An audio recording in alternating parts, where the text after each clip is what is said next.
Can you get an automatic camper van from Orange Campers? Yes, you can. We've got one as a demo. And don't forget, we do a try before you buy. So if you've ever wondered what an automatic Fiat Ducato is like to drive, you can come and test the new demonstrator. So this is on the option 2 layout. We'll show you in a minute the difference between this and the other one. 8-speed automatic gearbox, lovely and smooth, it really is. Honestly, for a van, you can't tell it's you know, you can't hear the changes and so on. Very smooth and lots and lots of power. You've got a mode button on there, so you can change it between sort of power, normal and eco, so you can save on fuel. If you're on a big motorway, I've often put it in eco when I'm going abroad, and it, you know, you can get into the 40s on the miles per gallon, so which is really nice. So automatic, it's simply just a press, move the column down. You have got Tiptronic as well, so if you're going down hills or you want to be on, if you're on grass and you want a little bit more control, push to the left and you can move it up or down. So down is up gear, up is down gear, and so you can do that. And I often do that when I'm going down hills, because the engine will slow you down and you can take more control of it. And then as soon as you're ready, you don't have to stop to knock it back into drive. You can just knock it back into drive and you're back on full automatic again. Like I say, 8-speed. You've got the digital dash in these as well to combine with that, and you've got lots of sort of settings. You can change it. You've got fuel economy, you've got lane assist, oil life. You can see what's in the middle. My Android Auto's connected, and the good thing about these is you've got maps as well in the center of your display. All ours come with full European maps as standard built into a van, so you don't have to rely on your phone for maps.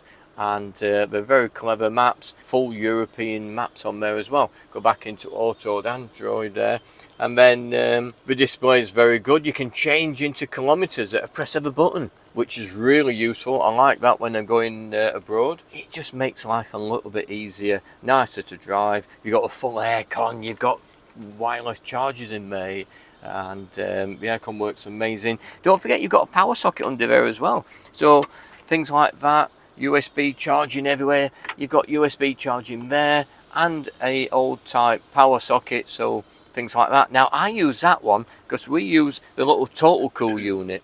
So when the dog's in the back, obviously you want the aircon to get really into the back of the van. I put my little Totalcool unit, I don't know if you've seen them, they're about that big little box, and they're like, you put water in, and they're like an aircon system. It's not full aircon, but it drops the temperature by a few degrees, and it really boosts. It gets your aircon from the front right into the back. Put it on a nice setting and it powers it into the back. Great for dogs.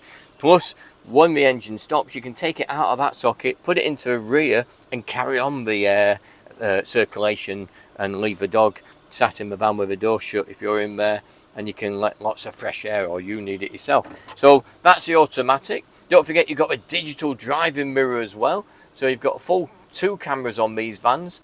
You've got a rear camera for reversing, and then you've got the finger camera there. So if I go into reverse on there, look at the display there. Full big 10-inch screen, amazing. And your lines change, where you can have grid lines on there if you wish. You turn them off on the settings. So that's very useful. But let's have a look at a different vehicle. A lot of you guys are saying, what does it cost? The automatic is £3,000 more expensive than the manual. So it is a luxury, but it just future-proof in a lot of ways. You know, if you get a bad knee, bad shoulder, if you're suffering a little bit, then automatic is a lovely way to drive. So let's check out the other vans outside. I'll show you a manual version. Now, can you get an auto in a micro camper? Yes, you can. So we do a 150 brake horsepower, usually, on the 2-litre engine on the automatics. This is a manual version, but they do an automatic. And you know, it's exactly the same as the electric version.